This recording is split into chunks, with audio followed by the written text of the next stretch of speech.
Hello guys, in this video I'm going to show you how to sign up for the PlantIn app.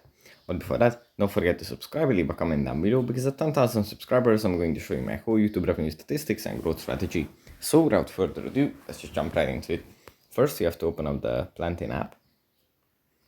And here, if you open it up for the first time, it's going to look like this. And here we can add our email address and the password if you want to log in, or we can continue with either Google or Facebook. Now we tap on Google.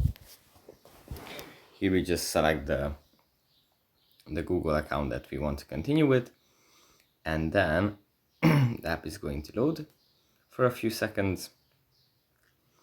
And here it is as it opens up.